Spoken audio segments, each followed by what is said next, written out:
শান্তি আল্লাহ তুলে নিয়েছেন। যত দিন যাচ্ছে দেখো হিংসা আর হিংসা, হিংসার হিংসা বেরিয়ে চলেছে।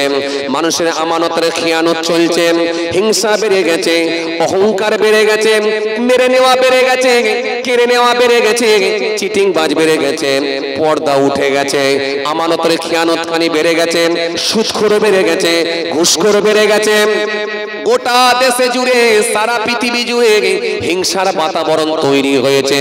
সারা দেশেতে মব লিঞ্চিং চলছে, কোথাও মাদ্রাসা ভেঙে দেয়া হচ্ছে, কোথাও মসজিদকে পুড়িয়ে দেওয়া হচ্ছে, মসজিদ ভেঙে দেয়া হচ্ছে। তোমার কি একবার মনে হলো না খোদার গজব যে কোনো মুহূর্তে আসতে পারে, আমার আল্লাহ ইচ্ছা করলেই সব শেষ করে দিতে পারে? এটা কি নিয়ে একবারও ভাবলে না, ভাবলে না, ভাবলে না? এরপরও তুমি এখনো ভাবছো এই মাত্র আমার 45 বছর বয়স হয়েছে, এখনো আমি থাকবো 100 বছর। ভুলে যাও, ভুলে যাও, ভুলে যাও, ভুলে যাও। মওতকে খুব কাছে মনে করো। আর যে ব্যক্তিটা মওতকে খুব কাছে মনে করতে পারলো, মওতকে খুব নিকটে মনে করতে পারলো, সেই মানুষটা পৃথিবীর জমিনে তৈরি হতে পারলো। আর যে ব্যক্তিটা পৃথিবীর জমিনে তৈরি হলো, সেই ব্যক্তিটা কবরে যাওয়ার পরে ওয়েলকাম, ওয়েলকাম, ওয়েলকাম, ওয়েলকাম, স্বাগতম, স্বাগতম, স্বাগতম। আল্লাহর ফেরেশতারা তাদের জন্য মারহাবা, মারহাবা দেওয়ার জন্য রেডি আছে। কেননা মৃত্যু আমাদের একদিনে হবে। যেহেতু কোরআন স্পষ্ট ঘোষণা দিয়েছে, যেহেতু কোরআন সুন্দর করে বলেছে, আমার আল্লাহ সুন্দর করে বলেছে, কুল্লু নাফসিন যায়িকাতুল মউত, প্রত্যেক প্রাণী মাত্র ওই মৃত্যু সাধন করবে, কেউ মৃত্যুর হাত থেকে রেহাই পাবে না। অন্য জায়গায় আমার আল্লাহ সুন্দর করে বললেন, আইনামা তাকুনু ইউদরিকুমুল মাউত ওয়ালাউ কুনতুম ফি বুরুজিম মুশাইয়াদা। মৃত্যুর ভয়তে যেখানে পলায়ন করো না কেন, মজবুত কেল্লার মধ্যে গিয়ে, লোহার সন্দুকের মধ্যে গিয়েও যদি আত্মগোপন করো, আমি আল্লাহ বলি মৃত্যুর হাত থেকে রেহাই পাবে না, পাবে না, পাবে না। অন্য জায়গায় আল্লাহ সুন্দর করে বললেন, ইযা জা আজালুহুম লা ইস্তাখিরুনা সাআতান ওয়া লা ইস্তাকদিমুন। মৃত্যুর যে সময় নির্ধারণ করে দেয়া হয়েছে, 1 মিনিট আগেও হবে না, 1 মিনিট পরেও হবে না, জাস্ট টাইমে তোমাদেরকে মৃত্যুবরণ করতে হবে। কোরআন শরীফের মধ্যে আল্লাহ সুন্দর করে বলেছেন, মিনহা খলাকনাকুম ওয়া ফিহা নুঈদুকুম ওয়া মিনহা নুখরিজুকুম তারাতান উখরা।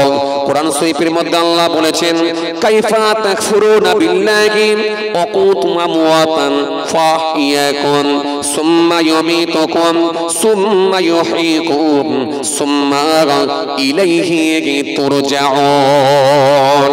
কোরআনের ভেতরে এক জায়গায়, দু জায়গায় নয়, একাধিক জায়গায় আবার আল্লাহ খালি মৃত্যু নিয়ে একাধিক জায়গায় আলোচনা করে বান্দাকে সতর্ক করেছেন, বান্দাকে কনসাস করেছেন, বান্দাকে সচেতন করেছেন। ও বান্দা, তৈরি হয়ে যা, তৈরি হয়ে যা।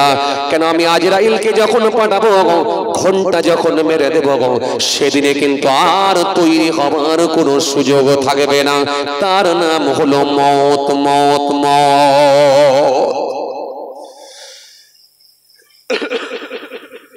এই মৃত্যুকে যদি আমরা কাছে মনে করতাম, মৃত্যুকে যদি নিকটে মনে করতাম, তাহলে দেখেন পৃথিবীর মানুষ সংযত হয়ে যেত, পৃথিবীর মানুষের ভাবনা চিন্তাটা আলাদা হয়ে যেত।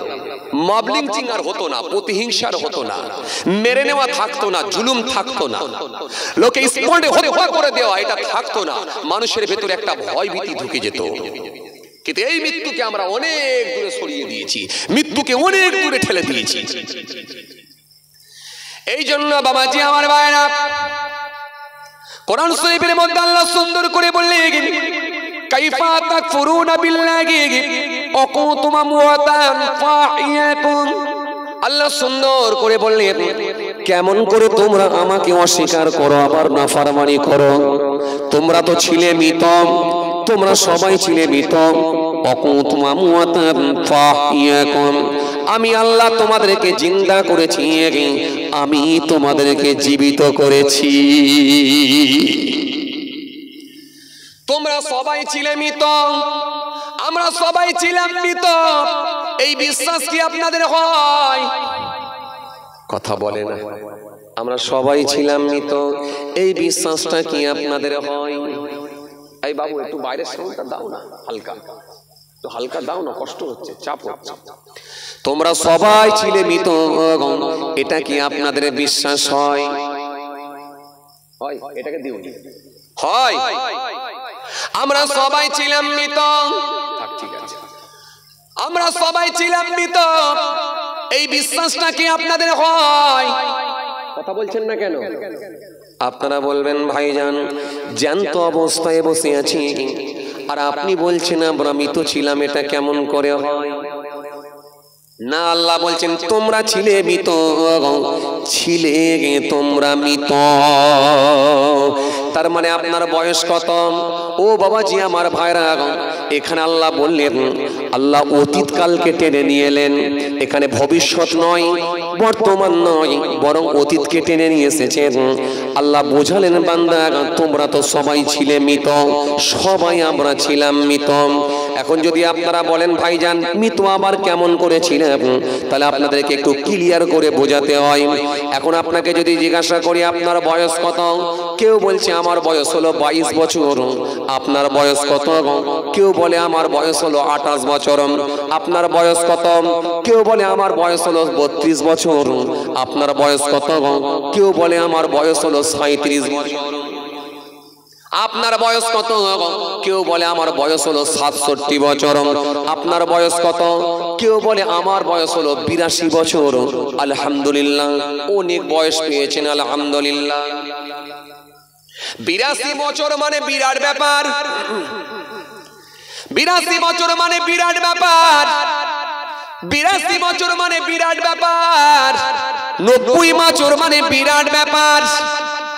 এখন যদি রাউন্ড ফিগারে একটু ধরা হয়, গড়ে হিসাব ধরা হয়, 60 বছর পার হওয়াটাও বড় কঠিন হয়ে যায়। কথা বলে না, বলে না। ও বাবাজি আমার ভাইরা, 60 বছর পার হওয়াটাও এখন বড় কঠিন হয়ে যায়, কিন্তু 82 বছর মানে এক বিরাট ব্যাপার। চলুন এবার আমি আপনাদেরকে যে কথা বোঝাতে চাইছিলাম, তাহলে বয়স কত ভিন্ন ভিন্ন, আলাদা আলাদা আলাদা আলাদা বয়স বলে দিলেন। আচ্ছা এবারে আপনারা বলেন তো দেখি, ও বাবাজি আমার ভাইরা, এবারে আপনারা বলেন তো দেখি বয়স আলাদা আলাদা। আপনি বয়স কত বছর বললেন? 37 বছর। এবারে যদি আপনাকে বলা হয় আপনি 40 বছর আগে কোথায় ছিলেন, একবার বলুন। কোন অ্যাড্রেস, কোন প্রুফ আপনার কাছে আছে? কথা বলছেন না কেন? 40 বছর আগে কোথায় ছিলেন বলতে পারবেন? কথা কয় না, বলতে পারবেন? পারবেন না। আপনার বয়স হলো 37 বছর। যদি আপনাকে বলি 40 বছর আগে কোথায় ছিলেন, কোন অ্যাড্রেস আপনার কাছে নাই, ঠিকানা আপনি দিতে পারবেন নাই, পারবেন নাই। আপনি মামার বাড়ি বলবেন, না না, 40 বছর আগে মামার বাড়িতেও আপনি ছিলেন না। খালার বাড়ি, না না। দাদুর বাড়ি, না না। চাচার বাড়ি, না না। খালুর বাড়ি, না না। মামার বাড়ি, না না। আপনি কোথায় ছিলেন? মায়ের পেটে, না না। কেননা কোনো মা 3 বছর কোনো সন্তানকে পেটে করে নিয়ে ঘোরে না। মা যখন পেটে করে নিয়ে সন্তানকে ঘোরে, সর্বোচ্চ হলে 10 মাস 10 দিন, তার বেশি কিন্তু হতে পারে না। আজও পর্যন্ত পৃথিবীর জমিনে কোনো মা 3 বছর ধরে কোনো সন্তানকে পেটে করে নিয়ে ঘোরে না। তাহলে কোন অ্যাড্রেস আপনার কাছে নাই, কোন প্রুফ আপনার কাছে নাই, তার মানে আপনি কোনো ঠিকানা দিতে পারেন নাই। 37 বছর বয়স, আরো 3 বছর আগে কোথায় ছিলেন আপনি জানেন নাই। আসলে আমরা ছিলাম কোথায়? আমাদেরকে আমার আল্লাহ রূহ হিসাবে বানিয়ে রূহের জগতে আমার আল্লাহ আমাদেরকে রেখেছিলেন।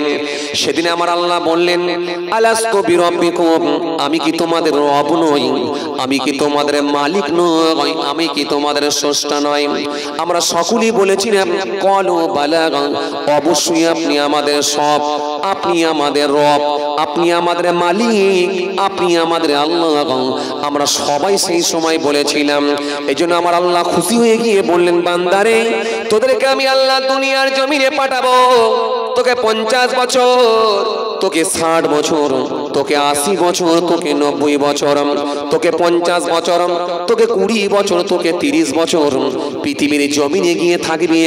আর আমি আল্লাহর সন্তুষ্টি কতটা অর্জন করবি, এটা আমি আল্লাহ সেদিনে দেখতে চাই। এই জন্য আমার আল্লাহ ভালোবেসে আমাদেরকে এই পৃথিবীর জমিনে পাঠালেন।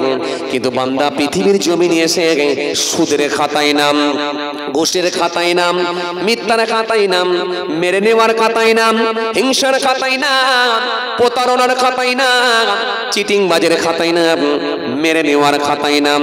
সামান্য 5,000 টাকার জন্য মদ খেয়ে খুন করে দেয়, সামান্য 10,000 টাকার জন্য মানুষের জীবনকে কেড়ে নেয়। রাজনীতির ঝান্ডা ধরতে গিয়ে, প্রতিহিংসা করতে বাড়াতে গিয়ে, প্রতিহিংসা করে আর একটা মানুষকে ঝান্ডা লড়াই এনেছে, ঝান্ডার ব্যানারে ঝান্ডা দেখিয়ে রাজনীতির ব্যানারে নিয়ে এসে সে মানুষটাকে হত্যা করে তার জীবন কেড়ে নেয়। সমাজে দিন দিন অন্যায় বেরিয়ে চলেছে, কিন্তু একবারও ভাবলো না আমার আল্লাহ আমাকে একটা ছোট্ট হায়াত দিয়ে পাঠালেন, এই জবাব কিন্তু আল্লাহর দরবারে দিতে হবে। এই কথাটা মানুষ ভুলিয়ে গেল। যদি এই কথাটা মনে রাখতে পারত, পৃথিবীর জমিনে মানুষ সংযত হয়ে গিয়ে চলতে পারত। এই জন্য আল্লাহ বললেন, তোমরা ছিলে মৃত, আমি আল্লাহ তোমাদেরকে জিন্দা করেছি। এখন আমরা জিন্দা, সবাই আমরা জিন্দা। এরপর আমার আল্লাহ সুন্দর করে বললেন, সুম্মা ইউমীতুকুম, অতঃপর তোমাদেরকে ফের মৃত্যু বরণ করতে হবে। সবাই তোমরা মারা যাবে। তোমাদের বাপ, তোমাদের দাদু, তোমাদের নানা, তোমাদের নানি যেমন সব কাতারে কাতার দিয়ে শুয়ে আছে, মারা গেছে, তোমাকে আমাকেও একদিন পড়ে থাকতে হবে। সেই দেখো গোরস্থানে, কবরস্থানে পড়ে থাকতে হবে। সেদিনে কিন্তু যাবনি বলার কোনো জায়গা নাই। আল্লাহ যেন সুন্দর করে বললেন, তোমাদেরকে ফের মৃত্যু বরণ করতে হবে। আবার আল্লাহ সুন্দর করে বললেন, সুম্মা ইউহয়িকুম, ফের তোমাদেরকে জিন্দা করা হবে। সবাই তোমরা উঠে দাঁড়াবে, আমরা ফের উঠে দাঁড়াবো, আমরা সকলেই আবার জিন্দা হব। এই বিশ্বাসটা কি আপনাদের হয়? কথা বলছেন না কেন? আবার যে জিন্দা হব বিশ্বাস হয়? হয়। আবার আমরা জিন্দা হব বিশ্বাস হয়। কিন্তু কিছু ছেলে আছে দেখবে, কিছু নাস্তিকদের সঙ্গে উঠা বসা করার কারণে, নাস্তিকদের কালচার তাদের মধ্যে ঢুকে যাওয়ার কারণে তারা বিশ্বাস করে না মানুষ মৃত্যুর পরে আবার জিন্দা হবে। এটা হতেই পারে না। কিন্তু তুমি একবার ভাবলে না, জিন্দা হওয়াটা খুব স্বাভাবিক ব্যাপার, কেন আমার আল্লাহর জন্য খুব সহজ ব্যাপার। তুমি একবারও ভাবলে না, যদি তুমি বলো জিন্দা আবার কেমন করে হয়, মানুষ আবার জিন্দা হতে পারে নাকি, তাহলে আমি তোমাকে জিজ্ঞাসা করব, জিন্দা যদি করা অসম্ভব হয়ে যায়, তাহলে একটা মানুষকে তৈরি করাও তো অসম্ভব হয়ে যেত। একটা মানুষকে আমার আল্লাহ কেমন করে সৃষ্টি করলেন, এটাকে নিয়ে তুমি কি একবারও ভেবেছো? ভাবো না। তুমি তো জানোই না কেমন ভাবে হলেন। আজ তুমি এমএলএ আছো, তোমার দাপট আলাদা।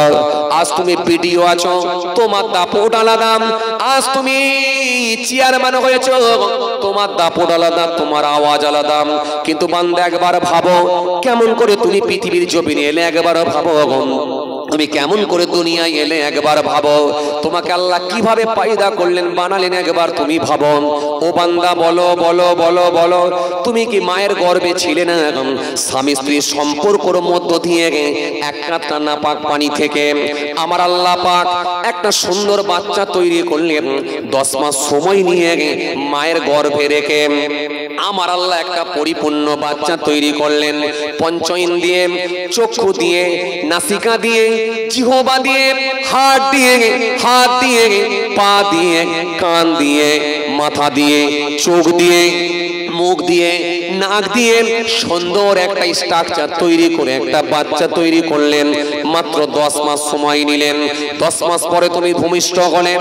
ও বান্দা 10 মাস পরে যখন পৃথিবীর জমিনে এলে রৌদ্রের তাপ ভোগ করতে লাগলেন, মুক্ত বাতাস ভোগ করতে লাগলে, ও বান্দা মায়ের স্তন থেকে দুধ পান করেন। একটু বড় হতে শুরু করলে, আরেকটু বড়, আরেকটু বড়, আরেকটু বড়, আরেকটু বড়, আরেকটু বড়, আরেকটু বড়, আরেকটু বড়। দুনিয়ার খাবার খেতে শিখলেন। দুনিয়ার খাবার খেয়ে বড় হলে আজকে তোমার 22 বছর, 25 বছর, 28 বছর, 30 বছর, 34 বছর, 40 বছর বয়স হলো। আজকে তুমি ডাক্তার হলে, আজকে তুমি উকিল হলে, আজকে তুমি হাকিম হলে, আজকে তুমি বক্তা হলে, আজকে তুমি পীর সাহেব হলে, আজকে তুমি ইমাম সাহেব হলে, আজকে তুমি হাফেজ সাহেব হলে, আজকে তুমি পীর সাহেব হলে, আজকে তুমি পীরজাদা সাহেব হলে, আজকে তুমি এমএলএ হলে, এমপি হলে, পিডিও হলে, এসডিও হলে, চেয়ারম্যান হলে, কিন্তু একবারও বলতে পারবে না যে আমি অমন করে হয় না। যে আল্লাহ একটা না পাক পানি থেকে একটা বাচ্চা তৈরি করে একটা সুন্দর মানুষ বানাতে পারে, সে আল্লাহ মৃত্যুর পরে কেনই বা তোমাকে জিন্দা করতে পারবে না? এটা আমার আল্লাহর জন্য সবই সম্ভব। একটু জোরে বলতে পারেন না?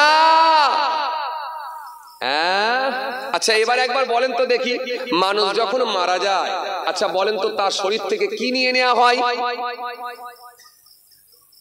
কথা বলেন, জোরে বলেন, কি নেওয়া হয়? কি বের করে নেওয়া হয়? রূহ বের করে নেওয়া হয়, আত্মা। আচ্ছা, আত্মা কি কোনোদিন আপনারা দেখেছেন?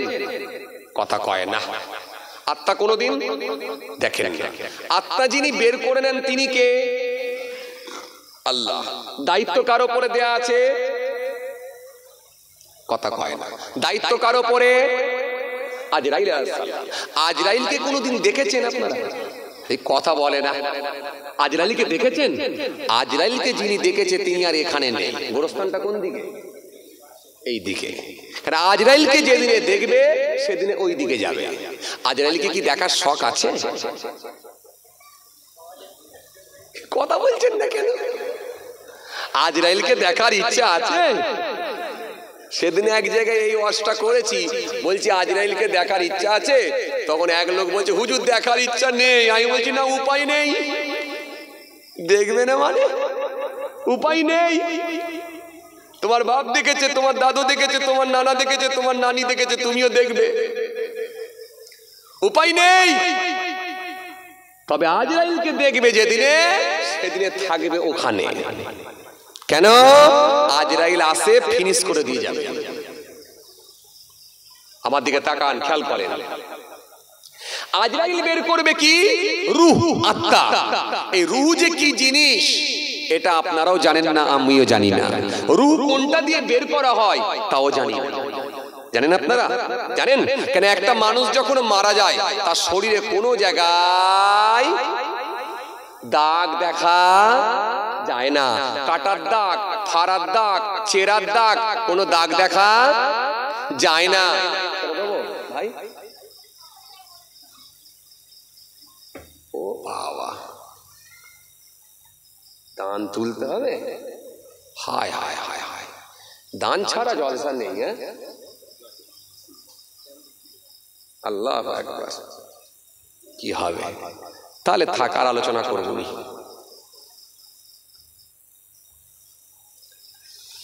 আসেন, খেয়াল করেন বাবাজি, আমার ভাইরা, রূহ যে কি জিনিস এটা আমরা কখনো কেউ দেখিও না, জানিও না। কথা ঠিক কিনা ভুল বলেন?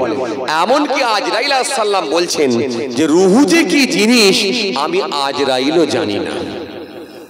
এই কথাটা কাকে বলছেন? বিশ্ব নবী, বিশ্ব রাসূল হযরত নবী মুহাম্মদ মুস্তাফা সাল্লাল্লাহু আলাইহি সাল্লাম, যিনি আল্লাহ নবী মেরাজে গিয়েছিলেন। মেরাজে গিয়ে চতুর্থ আসমানে এই কথা হচ্ছে। কার সঙ্গে? রাসূলুল্লাহর সঙ্গে। খুব ভালো করে শুনবেন, নবী যে মেরাজে গিয়েছিলেন এটা আপনারা সবাই বিশ্বাস করেন তো? আরে কথা বলে না। মেরাজের ওয়াজ তো আপনারা বারবার শুনেছেন, কথা ঠিক কি না? ঠিক ঠিক ঠিক, একবার রাসূলুল্লাহ মেরাজে গিয়েছিলেন। মেরাজে গিয়েছিলেন, সঙ্গী কে ছিল? হযরত জিবরাইল আলাইহিস সালাম। আল্লাহ নবী ওই রাত্রে কোথায় ঘুমিয়েছিলেন? আম্মাজান উম্মে হানির বাড়িতে ঘুমিয়েছিলেন। হযরত জিবরাইল আলাইহিস সালাম এসেছেন, রাসূল করিম সাল্লাল্লাহু আলাইহি ওয়াসাল্লামকে দাওয়াত দিয়েছেন কে? স্বয়ং আল্লাহ রাব্বুল আলামিন নিজে। জিবরাইল ফেরেশতা সাথে করে নিয়ে যাবেন। রাসূলুল্লাহর ঘুমটা কেমন করে ভাঙাবো চিন্তিত হয়ে পড়লেন। কেন? নবীর সম্মান শান আল্লাহ এত দিয়েছেন, এত ইজ্জত বাড়িয়েছেন, নবীর ইজ্জতকে আল্লাহ এত বাড়িয়েছেন, নবীর শান আল্লাহ এত বাড়িয়েছেন, নবীর বিরুদ্ধে যারা মন্তব্য করেছে, নবীর যারা বিয়াদবি করেছে, নবীর শান নিয়ে যারা খাটো করার চেষ্টা করেছে, নিশ্চিতভাবে তারা ধ্বংস হয়েছে। কথা বলছেন না কেন? ধ্বংস করেছে। যে আপনি সূরা লাহাব পড়ুন, আবু লাহাবকে আল্লাহ কেমন করে ধ্বংস করছেন এই আলোচনা করেছেন। আপনি সূরা কাউসার পড়ুন, আপনি কোরআনের আয়াত পড়ুন, পেয়ে যাবেন। আল্লাহ তার হাবিবুল্লাহকে নিয়ে একাধিক আয়াত দিয়েছেন। ভাইরা আমার, বন্ধুরা আমার, সাথী মহব্বতের ভাইরা, জিবরাইল ফেরেশতা চিন্তিত হয়ে পড়লেন, হাবিবুল্লাহর ঘুম কেমন করে ভাঙাবো। নাজহাতুল মাজালিস কিতাবের মধ্যে পাওয়া যায়, হযরত জিবরাইল আলাইহিস সালাম নিজের জিহ্বাটা বের করে রাসূলুল্লাহর পায়ের চোটতে চেটে চেটে আমার নবীর ঘুমটা ভাঙিয়েছিলেন। একটু জোরে বলতে পারেন না? খুশি মনে হয় না? সেই নবী যাচ্ছেন কোথায়? মেরাজে। প্রথম আসমান, দ্বিতীয় আসমান, তৃতীয় আসমান, চতুর্থ আসমান, পঞ্চম আসমান, ষষ্ঠম আসমান, সপ্তম আসমান, অনেক কথা, আমি অতদূর যাচ্ছি না। চতুর্থ আসমানে আল্লাহ নবী গেলেন। চতুর্থ আসমানে যাওয়ার পরে আল্লাহ নবী দেখতে পেলেন ভয়ঙ্কর একটা ফারেস্তা। ফারেস্তাদের ভেতরে সবথেকে ভয়ঙ্কর আকৃতির ফারেস্তা হলো হযরত আজরাইল আলাইহিস সালাম। হযরত আজরাইল আলাইহিস সালাম ফারেস্তাদের ভেতরে সবথেকে ভয়ঙ্কর আকৃতির, ভয়ঙ্কর সূরাতের ফারেস্তা হলো হযরত আজরাইল আলাইহিস সালাম।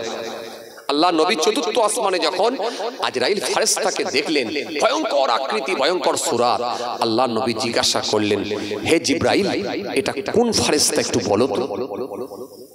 হযরত জিবরাইল আলাইহিস সালাম বললেন, ইয়া রাসূলুল্লাহ, হাবিবাল্লাহ, হুজুর, এটা হলো হযরত আজরাইল আলাইহিস সালাম, মালাকুল মউত।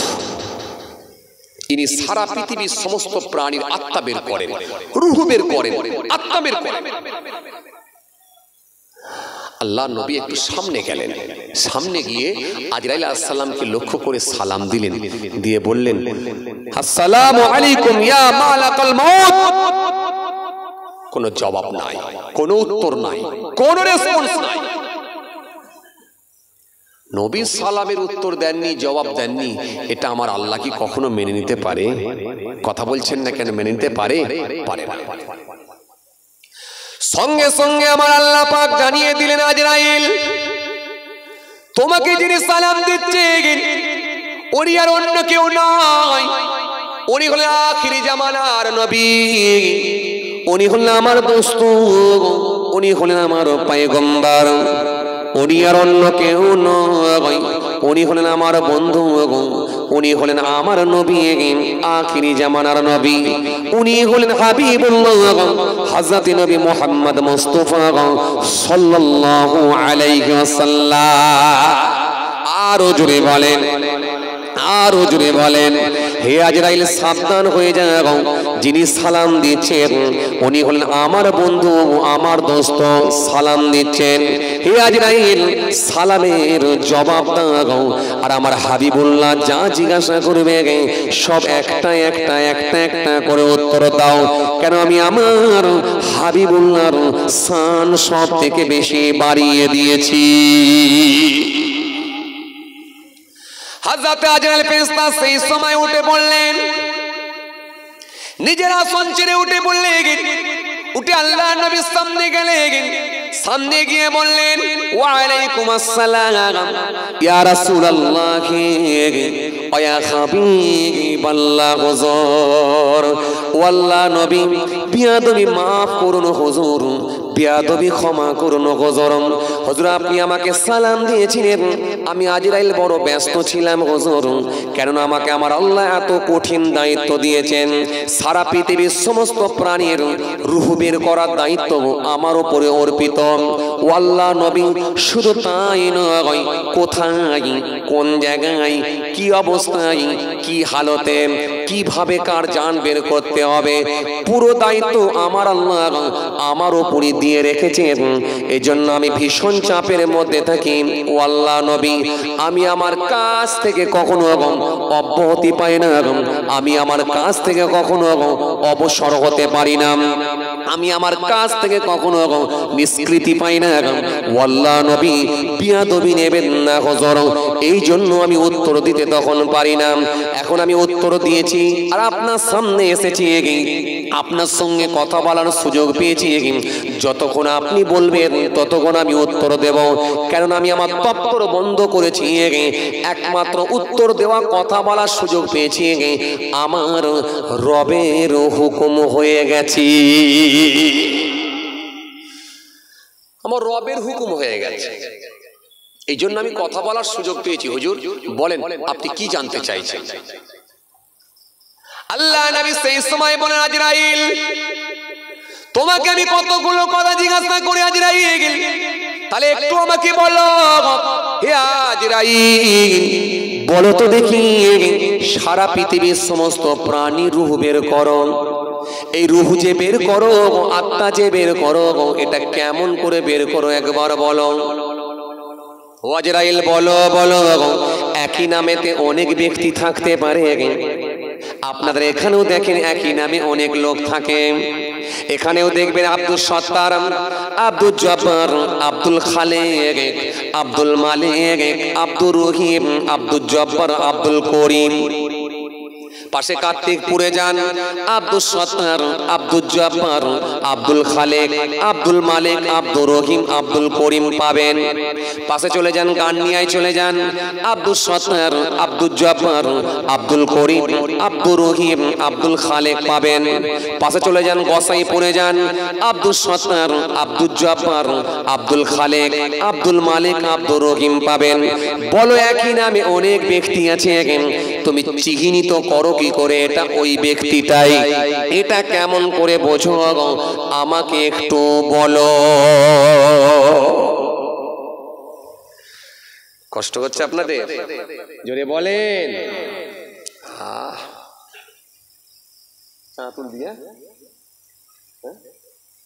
থাক, ছেড়ে দিতে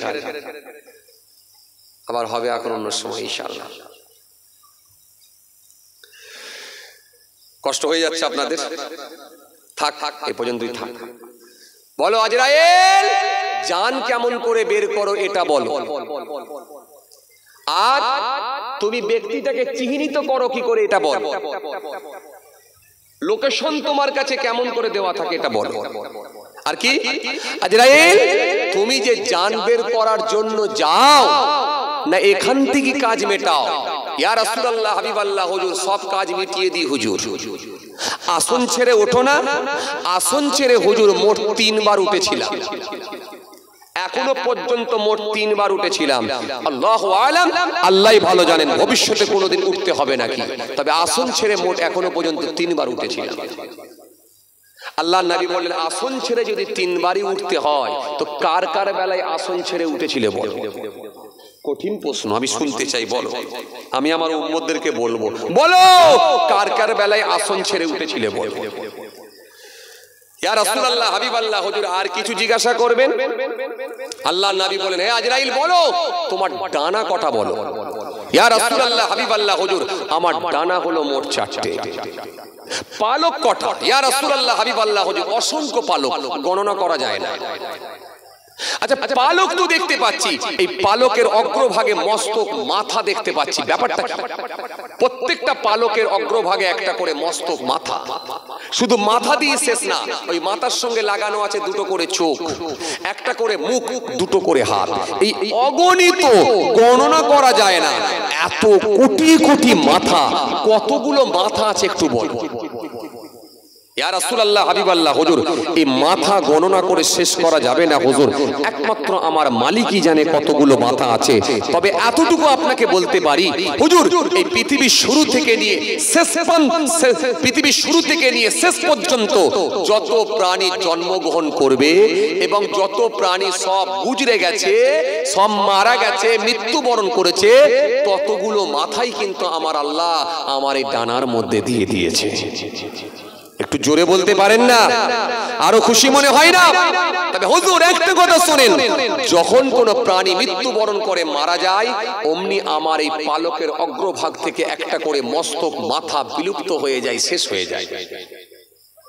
আর যখন কোন প্রাণী নতুন করে ফের জন্মগ্রহণ করে, অমনি আমার এই পালকের অগ্রভাগে আমার আল্লাহ একটা নতুন করে মাথা উৎপন্ন করে তৈরি করে দেয়। এভাবে কত মাথা শেষ হলো আর কত মাথা তৈরি হলো, একমাত্র আমার মালিক আল্লাহ ছাড়া কেউ জানে না। জোরে বলতে পারেন না? খুশি মনে হয় না? আল্লাহর নবী বললেন, বুঝতে পেরেছি, এবারে তাহলে বলো তুমি জান বের করো কেমন করে, এটা বলো। আর সেই ব্যক্তিটা, যে ব্যক্তিটাকে আল্লাহ হুকুম করেছে, ওই ব্যক্তিটাকে চিহ্নিত করো কি করে, বলো। আর বলো আজরাইল আসন ছেড়ে বললে মোট 3 বার উঠেছি, কার কার বেলাতে বলো। বলো আজরাইল তোমার মুখ কটা? আমি তো দেখতে পাচ্ছি 4টে। ইয়া রাসূলুল্লাহ, হাবিবাল্লাহ, হুজুর আমার মুখ হলো 4টে। সামনের দিকে একটা মুখ, পেছন দিকে একটা মুখ, ডান দিকে একটা মুখ, বাঁ দিকে একটা মুখ। আল্লাহর নবী বললেন 4টে মুখ। এই 4টে মুখের রহস্য আমাকে একটু বলো। ইয়া রাসূলুল্লাহ, হাবিবাল্লাহ, হুজুর এই 4টে মুখ দিয়ে আমি 4 ধরনের ব্যক্তির জান বের করি। এখানে আপনারা কি ভাবছেন, সবাই কি এক ধরনেরই মানুষ? কথা বলে না। সবাই কি ভাবছেন টুপি পাঞ্জাবি পরে ফেলেছে, বা সবাই কি ভাবছেন সবাই কি এক ক্যাটাগরির মানুষ? 4 ধরনের মানুষের জান বের করি 4টে মুখ দিয়ে। সবার জন্য সামনের মুখ নয়, আর সবার জন্য পেছনের মুখও নয়, সবার জন্য ডান দিকের মুখও নয়, সবার জন্য বাঁ দিকের মুখও নয়। যে যেমন ব্যক্তি তার জন্য সেই দিকের মুখ। হুজুর সামনের দিকের মুখ এ ক্যাটাগরির মানুষের জন্য, ডান দিকের মুখ বি ক্যাটাগরির মানুষের জন্য, বাঁ দিকের মুখ সি ক্যাটাগরির মানুষের জন্য, পেছন দিকের মুখ ডি ক্যাটাগরির মানুষের জন্য। এই 4 ধরনের মানুষের জন্য 4টে মুখ আল্লাহ আমাকে দিয়েছেন। আজরাইল বলো এই 4 ধরনের মানুষ কারা কারা, আমাকে একটু বলো। আল্লাহর নবী বললেন, বলো আমি একটু শুনতে চাই। হযরত আজরাইল ফেরেশতা বলেন, হুজুর তাহলে শোনেন, আপনাকে একটা একটা করে বলি। আল্লাহ নবী সেই সময় বলার পরে হযরত আজরাইল ফেরেশতা বলেছিলেন, ও আল্লাহ নবী শুনে রেখে দেন, আমার আল্লাহ পাক আমাকে এমন ভাবে পাওয়ার দিয়েছে, সারা পৃথিবীটা আমার হাতের মুঠোয় আমার আল্লাহ করে দিয়েছেন। জোরে বলবেন না? আরো জোরে হয় না? হুজুর আমার ডান দিকের হাত পশ্চিম দিকে শেষ প্রান্ত পর্যন্ত, হুজুর আমার বাঁ দিকের হাত পূর্ব দিকের শেষ প্রান্ত পর্যন্ত, হুজুর আমার ডান দিকের পা উত্তর দিকের শেষ প্রান্ত পর্যন্ত, হুজুর আমার বাঁ দিকের পা দক্ষিণ দিকের শেষ প্রান্ত পর্যন্ত প্রসারিত। গোটা পৃথিবীটা আমার হাতের মুঠোর মধ্যে আমার আল্লাহ করেছেন। সুতরাং আমি আজরাইল আমার জন্য জান বের করাটা বড় সহজ করে দিয়েছি। এজন্য একই দিনে আমেরিকার মানুষও মৃত্যুবরণ করে, একই দিনে চীনের মানুষও মৃত্যুবরণ করে, একই দিনে শিলংয়ের মানুষও মৃত্যুবরণ করে, ভারতের মানুষও মৃত্যুবরণ করে, আরবের মানুষও মৃত্যুবরণ করে, পাকিস্তানের মানুষও মৃত্যুবরণ করে, আফগানিস্তানের মানুষও মৃত্যুবরণ করে। আজরাইলকে আমার আল্লাহ এমন ভাবে ব্যবস্থা করে দিয়েছে, তার জন্য গোটা পৃথিবীটা হাতের মুঠোয় হয়ে গেছে।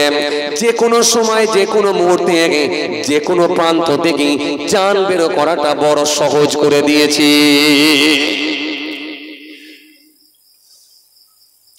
হযরত আজরাইল ফেরেশতা সেই সময় বলেছিলেন,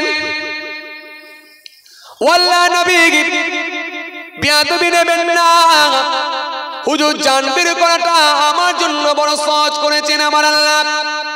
হুজুর আমি খুব সহজেই জান বের করি। আল্লাহ নবী সাহাবীদেরকে বুঝিয়েছিলেন, সাহাবীরা আজরাইলকে কেমন পাওয়ার আমার আল্লাহ দিয়েছে জানো? আমার আল্লাহ বড় সহজ করে দিয়েছেন। যেমন কোনো অতিথি, যেমন কোনো মেহমানকে, যেমন কোনো অতিথিকে দাওয়াত করে খাওয়ালে ওই অতিথি যেমন প্লেটে খাবার নিয়ে ভাত নিয়ে বসেন, সামনের দিকে কত রকমের তরকারি দিয়ে সাজানো থাকে দস্তরখানার ওপরে।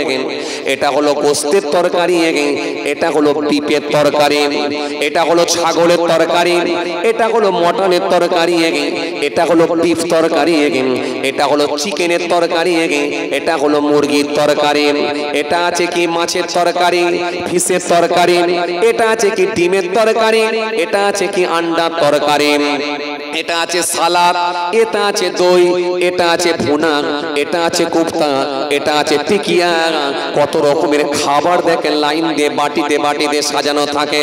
কিন্তু ওই বাড়িওয়ালা যাকে দাওয়াত দিয়েছেন ওই অতিথি দেখেন ইচ্ছা মতো যে কোনো প্লেট থেকে যে কোনো বাটি থেকে তুলে তুলে তুলে তুলে খেতে যেমন অসুবিধা হয় না, অনুরূপ ভাবে আজরাইল ফেরেশতা আমেরিকা হোক, ব্রিটেনে হোক, ফ্রান্সে হোক, লন্ডনে হোক, জাপানে হোক, ভারতে হোক, আরবে হোক, যে কোনো দেশই হোক না কেন জান তুলে নিতে, জান বের করতে আজরাইলেরও কোনো অসুবিধা হয় না।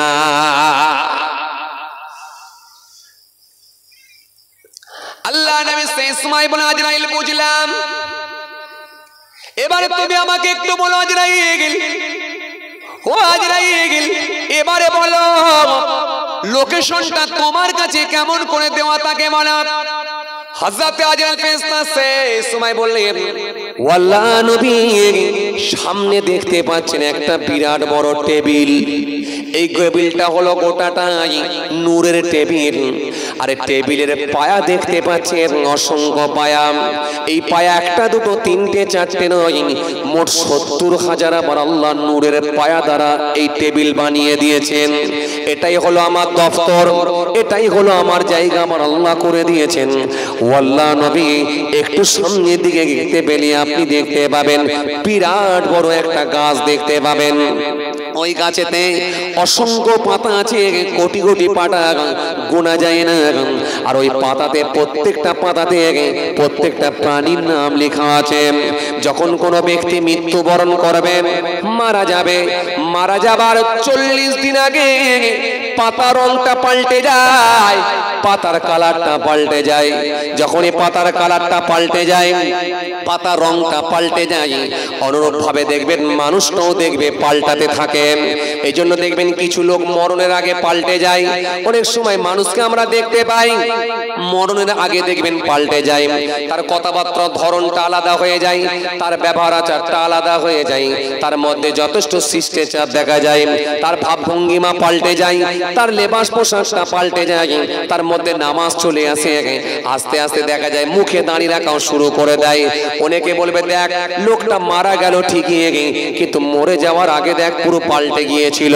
এরকম ঘটনা অনেক সময় ঘটে কি ঘটে না? এই জন্য পাতার কালার যখন পাল্টে যায়, মানুষটাও পাল্টে যায়, মানুষটাও চেঞ্জ হয়ে যায়, মানুষটাও পাল্টে যায়। মানুষটা যখন পাল্টায়, মানুষটা আস্তে আস্তে পাল্টে যায়। হুজুর শুনে রাখেন 40 দিন পরে পাতাটা কেটে পড়ে যায়। যখন এই পাতাটা কেটে পড়ে যায়, ওই পাতাটাকে নিয়ে আমার টেবিলের উপরে রেখে দেওয়া হয়, আর আমি আজরাইল ওই পাতাটাকে নিয়ে আমার বিরাট বড় আল্লাহ খাতার ডায়েরির ব্যবস্থা করেছেন। এই খাতাটা খুলে পুরো অ্যাড্রেস প্রুফটা তারা বের করে নিয়ে কি হালতে, কি অবস্থাতে, কোন জায়গাতে, কিভাবে তার মৃত্যু আল্লাহ লিখে রেখেছেন, ডিটেলসটা আমি আজরাইল পেয়ে যাই। আরো জোরে বলেন, আরো জোরে বলেন। এই জন্য কেউ মারা যায় অ্যাক্সিডেন্ট হয়ে, কেউ মারা যায় পানিতে ডুবে, কেউ মারা যায় ফ্লাইট দুর্ঘটনায়, কেউ মরে যায় আগুনে পুড়ে। আমি আল্লাহর তরফ থেকে আল্লাহ আমাকে জানিয়ে দেখেন, আমি ওই অ্যাড্রেসটা পেয়ে যাই, ওই অ্যাড্রেসটা ধরে আমি তার রুহটা জানটা বের করে থাকি। তবে হুজুর আসন ছেড়ে যেতে লাগে না, মাত্র আসন ছেড়েছিলাম আমি 3 বার। কিছু কথা বুঝতে পারছেন? এই কথা কিছু বুঝতে পারছেন? আল্লাহর নবী আজরাইল 3 বার যে আসন ছেড়েছিলে, এই 3 বার যে আসন ছেড়েছে এটা কার কার বেলায় একটু বল, কার কার বেলায় আসন ছেড়েছো? আমি একটু শুনতে ইচ্ছুক, আমাকে শোনা। হযরত আজরাইল ফেরেশতা সেই সময় বলেছিলেন, আল্লাহ নবী একবার আসন ছেড়েছিলাম হযরত আদমকে বানানোর জন্য মাটি আনতে আল্লাহ নির্দেশ দিয়েছিলেন। এও আজ আপনাদের শোনা আছে মাটি আনার আমার আল্লাহ নির্দেশ দিয়েছিলেন, যাও মিকাইল মাটি নিয়ে এসো। মিকাইল ফেরেশতা মাটি আনতে পারে না। যাও ইসরাফিল মাটি নিয়ে এসো। ইসরাফিল ফেরেশতা মাটি আনতে পারে না। যাও জিবরাইল মাটি নিয়ে এসো। জিবরাইল আনতে পারে না। শেষে আমার আল্লাহ পাক আমি আজরাইলকে হুকুম দিয়েছিলেন, আমি আজরাইল মাটি এনেছিলাম। মাটি আনার জন্য একবার আসন ছেড়েছিলাম। আমার আল্লাহ অর্ডার দিলেন, যাও মিকাইল মাটি আনো।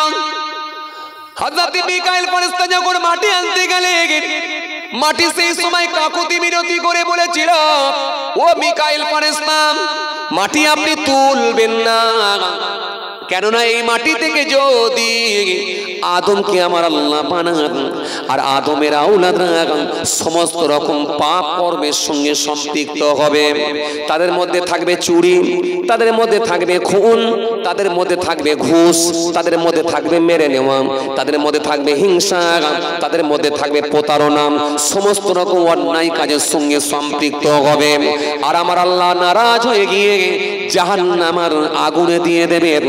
জাহান্নামের আগুনে যখন দেবেন আমার আল্লাহ সেদিনে যখন জাহান্নামে দেবেন, তারা জাহান্নামের আগুনে গিয়ে জ্বলবে। আমি মাটি কিন্তু সেই দিনে সহ্য করতে পারবো না। ও মিকাইল মাটি আপনি নিয়ে যাবেন না। হযরত মিকাইল ফেরেশতা মাটি সেদিনে তুলে নিয়ে যেতে পারে না। মাটির কাকুতি মিনতি দেখে ফিরে চলে এসেছিলেন। এইভাবে ইসরাফিল ফিরে এসেছিলাম, এইভাবে জিবরাইল ফিরে এসেছিলাম। শেষে আমার আল্লাহ আমাকে নির্দেশ করল, আজরাইল তুমি মাটি নিয়ে এসো। আমি যখন মাটি আনতে গিয়েছিলাম, মাটি আমাকে কাকুতি মিনতি করে বলেছিল, ও আজরাইল মাটি আপনি নিয়ে যাবেন না, কারণ এই মাটি থেকে যদি আদমকে বানানো হয়, আদমের আওলাদরা যখন সমস্ত রকম গুনার কাজের সঙ্গে যুক্ত হবে, আমার আল্লাহ নারাজ হয়ে গিয়ে তাদেরকে জাহান্নামে দেবে। আমি মাটি কিন্তু সেই দিনে জাহান্নামের আগুন সহ্য করতে পারবো না। মাটি আপনি তুলে নিয়ে যাবেন না, মাটি আপনি নিয়ে যাবেন না।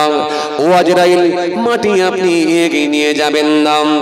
আমি আজরাইল বলেছিলাম, হে মাটি শোনো শোনো শোনো শোনো, যে আল্লাহর কথা বলছো জাহান্নামের আগুনে দেবে, সেই মালিক আল্লাহরই অর্ডার হয়েছে মাটি তুলে নিয়ে আসতে হবে।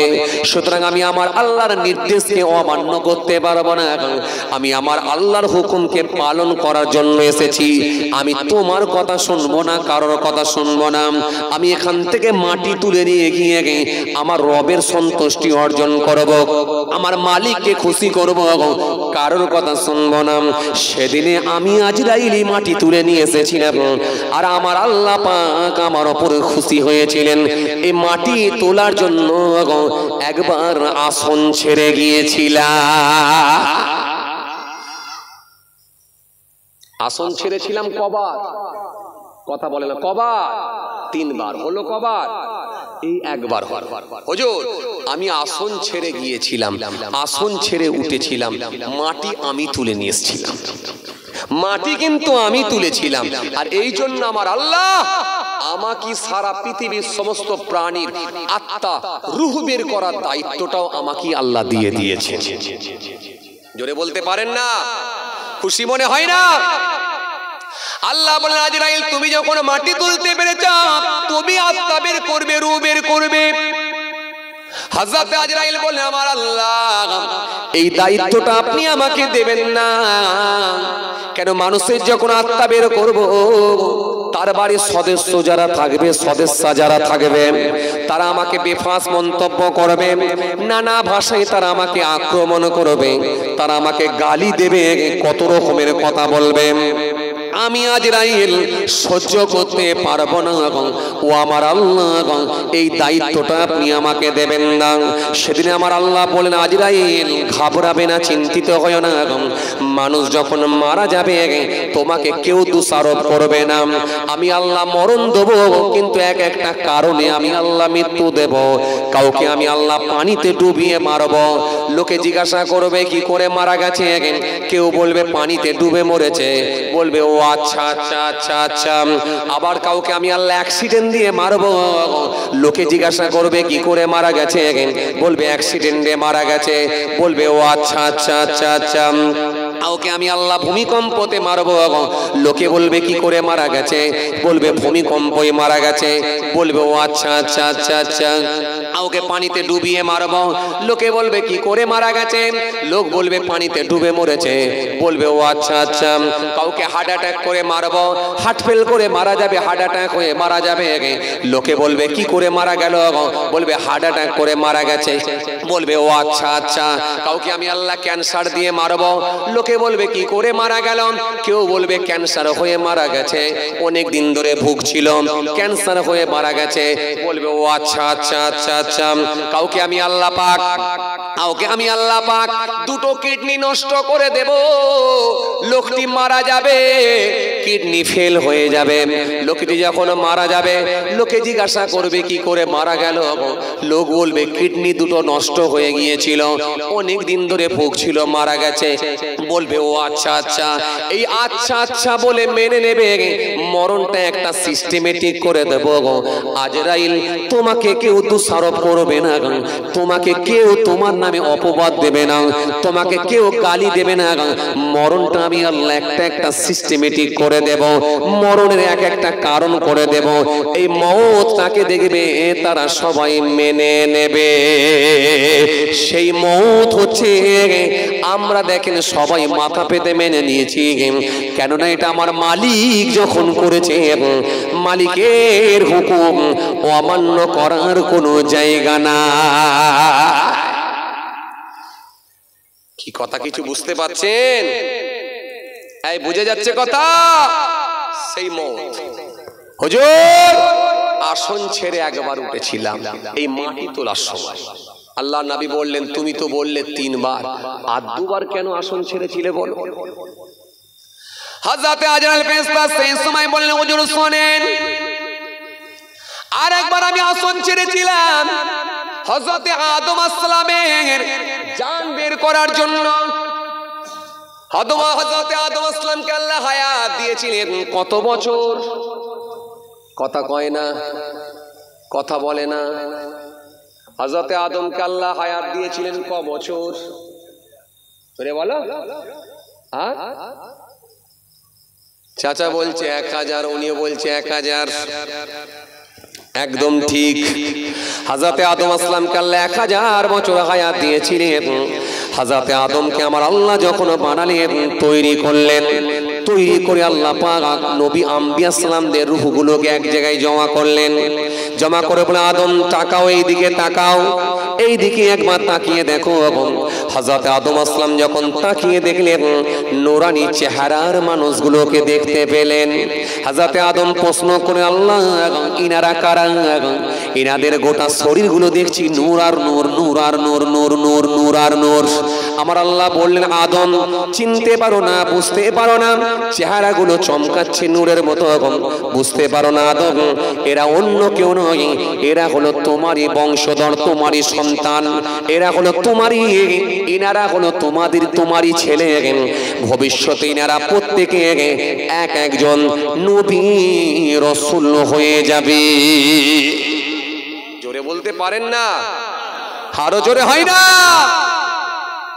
হযরত আদম আসলাম বলেন, আল্লাহ ইনারা যদি আমার সন্তান হয়, ভবিষ্যতে যদি নবী রাসূল হয়, তো ইনাদের কি কি নাম? আমার আল্লাহ সেই সময় আদম পরিচয় করাই, ইনি তোমারই সন্তান হযরতে নূহ আলাইহিস সালাম, ইনি তোমারই সন্তান হযরতে ইহয়া আলাইহিস সালাম, ইনি তোমারই সন্তান হযরতে জাকারিয়া আলাইহিস সালাম, ইনি তোমারই সন্তান হযরতে ঈসা আলাইহিস সালাম, ইনি তোমারই সন্তান হযরতে মূসা আলাইহিস সালাম, ইনি তোমারই সন্তান হযরতে হারুন আলাইহিস সালাম, ইনি তোমারই সন্তান হযরতে দাউদ আলাইহিস সালাম, ইনি তোমারই সন্তান হযরতে সুলাইমান আলাইহিস সালাম, ইনি তোমারই সন্তান হযরত ইসমাঈল আলাইহিস সালাম, ইনি তোমারই সন্তান হযরত আইয়ুব আলাইহিস সালাম, ইনি তোমারই সন্তান হযরত ইয়াকুব আলাইহিস সালাম, ইনি তোমারই সন্তান হযরত দাউদ আলাইহিস সালাম, ইনি তোমারই সন্তান হযরত সুলাইমান আলাইহিস সালাম, ইনি তোমারই সন্তান, ইনি আর অন্য কেউ নয়, ইনি আখিরি জামানার নবী, লাস্ট নবী, শেষ নবী, আমার হাবিবুল্লাহ, যে নবীকে না পাঠালে আমি আল্লাহ কিছুই বানাতাম না। ইনি হলেন আমার নবী মুস্তাফা মুহাম্মদুর রাসূলুল্লাহ সাল্লাল্লাহু আলাইহি ওয়াসাল্লাম। সব তোমার সন্তান, তোমার ছেলে। হযরতে আদম আসলাম আল্লাহ, এরা কত বছর করে বাঁচবে? আমার আল্লাহ বললেন আদম শোনো শোনো, কাউকে আমি আল্লাহ হায়াত দেবো 1000 বছর, কাউকে 900 বছর, কাউকে 700 বছর, কাউকে 700 বছর, কাউকে 600 বছর, কাউকে 500 বছর, কাউকে 300 বছর, কাউকে 200 বছর, কাউকে 100 বছর। আখিরি নবীকে হায়াত দেবো মাত্র 63 বছর। আর একজন নবী দেখতে পাচ্ছ, ইনি তোমার সন্তান, মাত্র ইনাকে হায়াত দেবো আমি আল্লাহ 60 বছর। হযরতে আদম আসলাম বলে আল্লাহ আমার সন্তান থাকবে 60 বছর আর আমি বাপ থাকবো 1000 বছর, এটা কেমন করে হয়? যেহেতু আমি বাপ, আমার অন্তরে দয়া মায়া তো থাকারই কথা। চলুন আমার আল্লাহ, আমি আমার বয়স থেকে একটু বাদ দিলাম, কেটে দিলাম, মাইনাস করে দেন, আমার এত বয়স লাগবে না, আমার বয়স থেকে কেটে আমার সন্তান যাকে 60 বছর দিচ্ছে এনাকে বাড়িয়ে দিয়ে 100 বছর পূর্ণ করে দেন। 40 বছর আমি দিয়ে দিলাম, 40 বছর আমি বাদ দিয়ে দিলাম। আমার আল্লাহ সেই সময় বললেন আদম আপত্তি নেই, তাহলে তোমার থেকে কেটে আমি 40 বছর তোমার সন্তানকে দিয়ে 100 বছর পূর্ণ করলাম, আর তোমার আমি আল্লাহ কমিয়ে দিয়ে 960 বছর করে দিলাম। আদম যাও পৃথিবীর জমিনে থাকবে, তোমার সন্তানকে 100 বছর করে দিয়েছি। আদম টেনশন নাই, চিন্তা নাই, চলো তোমার কথা মেনে নিয়েছি। সেই আদম আসলাম 960 বছর হায়াত নিয়ে পৃথিবীর জমিনে এলেন।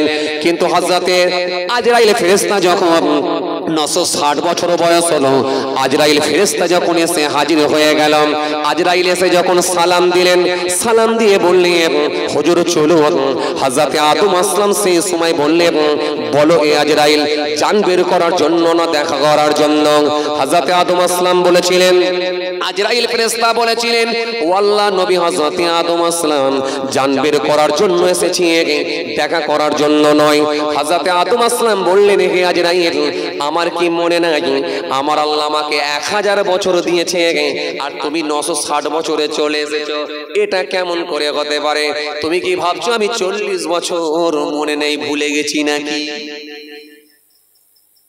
কিছু কথা বুঝতে পারছেন? কি ভাবছো আমি ভুলে গেছি? 40 বছর আমার এখনো বাকি আছে, এখনো থাকবো, যাও ফিরে যাও।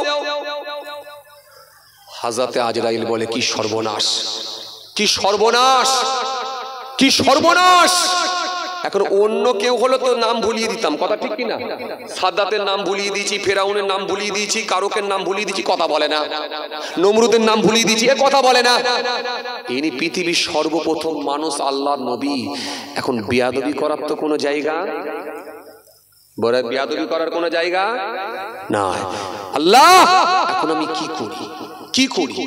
আল্লাহ বলেছে জান বের করে নিয়ে আমি এসে পৌঁছে গেছি, আর বলছে আমার এখনো বাকি আছে, এখন ফিরে যাব না জান বের করবো, চাপের মধ্যে পড়ে গেছি।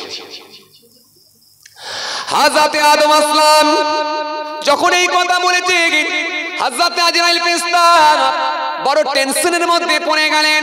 আমার আল্লাহকে বললাম, তোমার বান্দা তোমার নবী 960 বছর তুমি দিয়েছো, 40 বছর তার সন্তানকে দিয়েছে। এখন আমি 960 এসেছি জান বের করার জন্য, কিন্তু সে অস্বীকার করছে, যেতে চাইছে না। এখন আমি কি করি? আমার আল্লাহ সেই সময় বললেন, শোনো শোনো আজরাইল, আমার বান্দা আদম অস্বীকার করে না, বরং আমার বান্দা আদম ভুলে গেছে, আমার আদমকে ভুলিয়ে দেওয়া হয়েছে। জোরে হবে না সুবহানাল্লাহ? আরো জোরে হয় না? আমার আদম ভুলে গেছে, আমার আদমকে ভুলিয়ে দেওয়া হয়েছে, কারণ আমি আল্লাহই ভুলিয়ে দিয়েছি।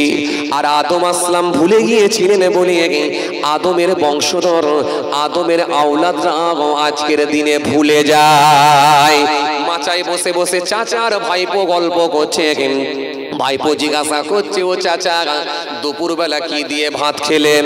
তখন চাচা হাসি মুখে বলছে, বেটা শোন, তো চাচি মাছকে ভালো রান্না করেছিল, গোশ দিয়ে আলু দিয়ে রান্না করেছিল, আর ডাল করেছিল, আর একটা যে শাক রান্না করলো, কি একটা শাকের নাম বললো বাবু, মনে পড়ছে না।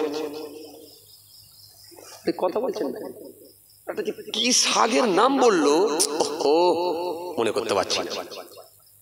মাঝে মাঝে ভুলে যান না, আরে কথা বলে না, ভুলে যান না। বন্ধুকে বললো, বন্ধুরে কাল সন্ধ্যেবেলা বললি দেখা করব, আজ সকাল হয়ে গেল, কি ব্যাপার এখন এসে দেখা করছিস, কি ব্যাপার? বন্ধু বলল, বিশ্বাস কর কালকে সন্ধ্যেবেলা পুরো একেবারে ভুলে গিয়েছিলাম, বিশ্বাস কর পুরো ভুলে গেছি। যদি ভুলে না যেতাম অবশ্যই তোর সঙ্গে এসে দেখা করতাম। এই জন্য দেখো আজকে মানুষ ভুলে যায়। আল্লাহ বলে আদমকে ভুলিয়ে দেওয়া হয়েছে, আদম ভুলে গেছে, ভুলে গেছে।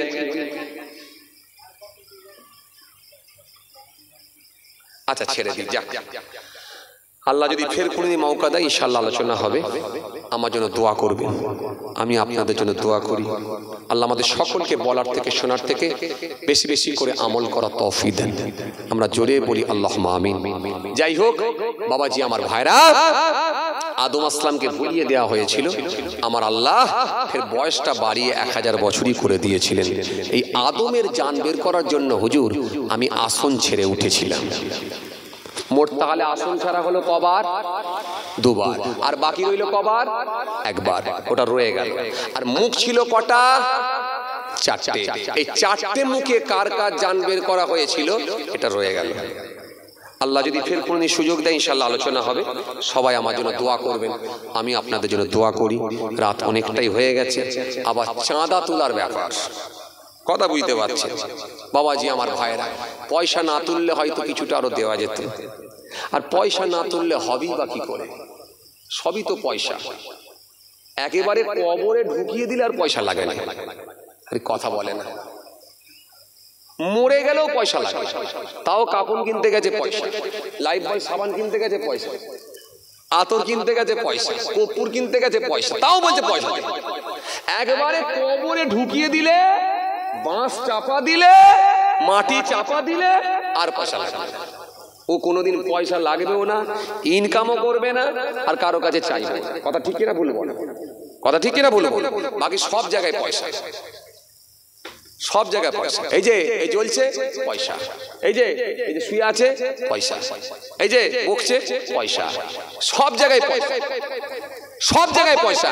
একমাত্র পয়সা লাগে না কবরে ঢুকিয়ে দিলে, বাকি সব জায়গায়। এই যে বসে আছেন পয়সা, ওপরে লাগানো আছে পয়সা। কথা বলছেন না কেন? ঠিক বলছি না ভুল বলছি? যে সব জায়গায় পয়সা।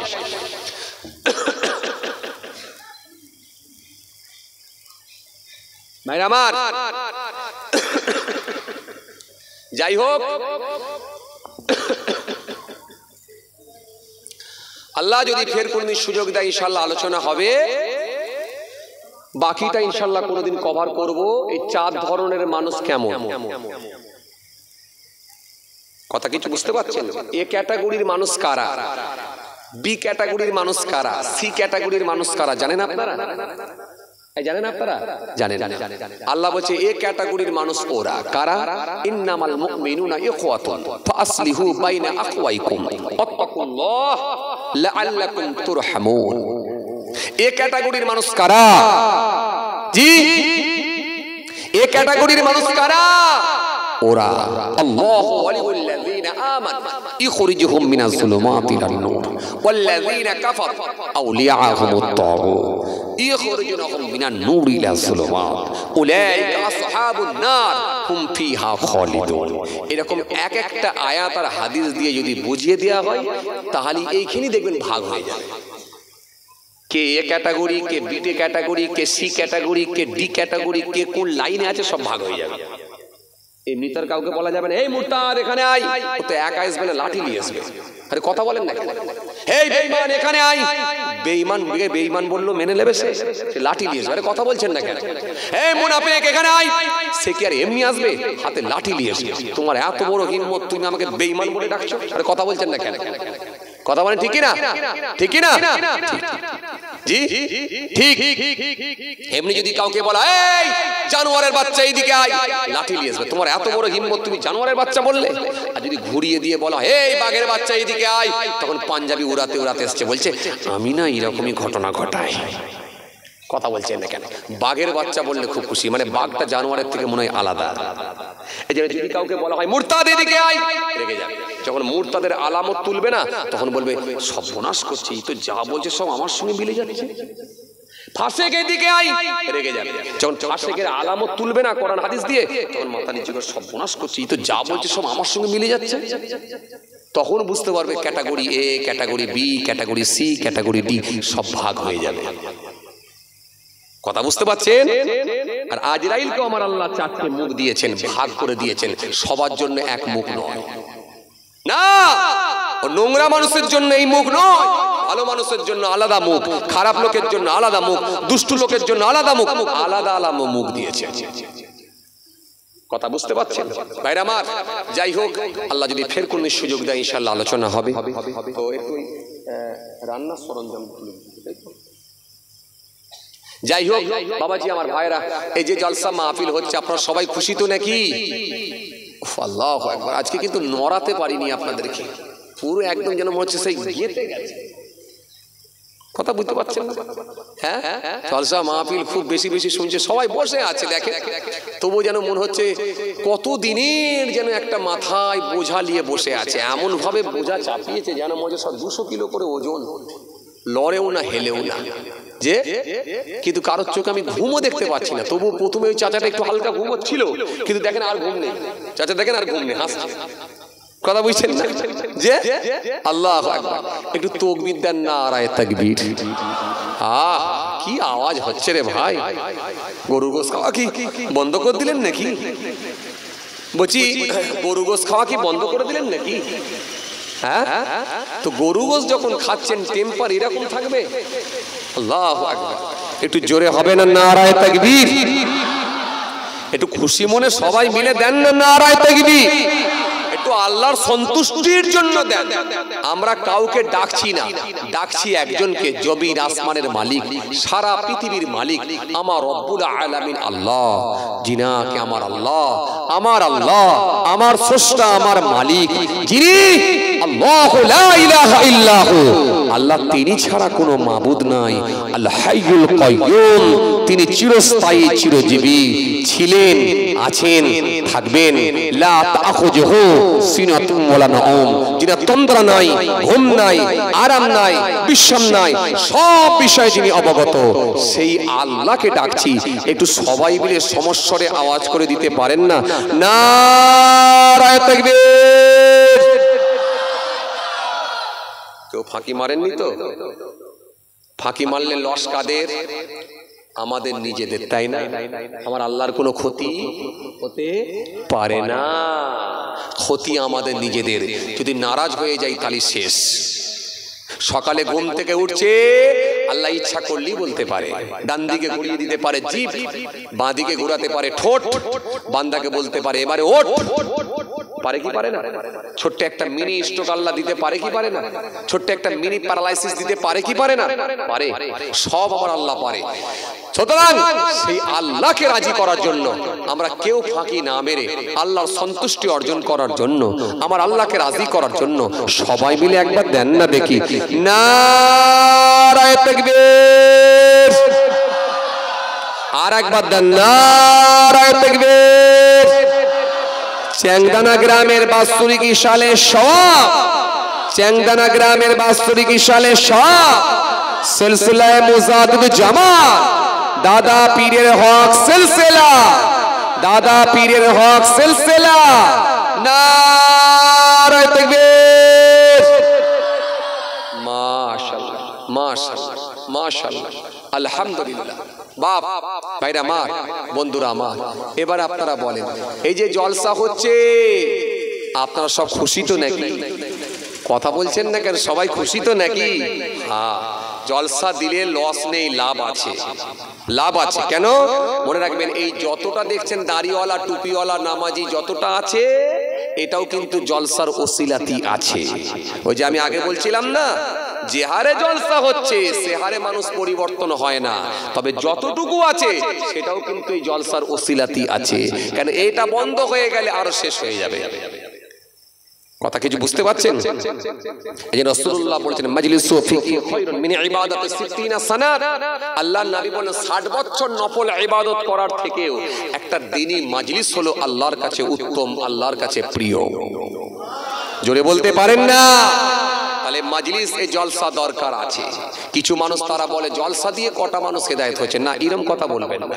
হেদায়েত আপনি নিজে হন এবং মানুষকে হেদায়েতের দাওয়াত দেন, মার্জিত ভাষায় দাওয়াত দেন, মিষ্টি সুরে বলেন ইনশাআল্লাহ। তার ভুলগুলোকে আস্তে আস্তে বোঝাবার চেষ্টা করুন, তাকে সঠিক পথের দিকে অগ্রসর করুন, সঠিক পথের দিশা দেন, রাস্তা দেখান।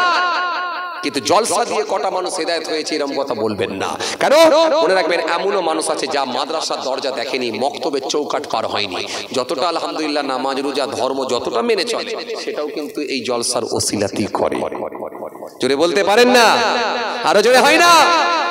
চলুন বাবাজি আমার ভাইরা, এই মাহফিলের জন্য আগামী বছর আবার এই মাহফিল হোক। আপনারা সবাই চান তো নাকি? ইনশাআল্লাহ আল্লাহ এই মাহফিলকে কবুল করেন। আমরা জোরে বলি আল্লাহুম্মা আমিন। আল্লাহ এই মাহফিলকে কবুল করে এই মাহফিলের ওসিলায় আসমানি বালা আসমানে তুলে নেন, জমিনি বালা জমিনে দাফন করে দেন। আমরা জোরে বলি আল্লাহুম্মা আমিন। আল্লাহ জলসাকে কবুল করেন, আমরা জোরে বলি আল্লাহুম্মা আমিন। ভাইরা আমার, এই জলসার জন্য আগামী বছর সর্বফার্স্ট কে বলবে? আপনারা তো দান দেন আমি জানি, আর দিতে অভ্যস্ত এটাও আমি জানি, দিতে ভালোবাসেন এই জন্য এটাও আমি জানি। কেন? দিতে ভালো যদি না বাসতেন তাহলে কি আর এপাড়া ওপাড়া জলসা হতো? দিতে ভালো যদি না বাসতেন তাহলে কি আর প্রত্যেক পাড়ায় পাড়ায় মক্তব হতো? আরে কথা বলছেন না কেন?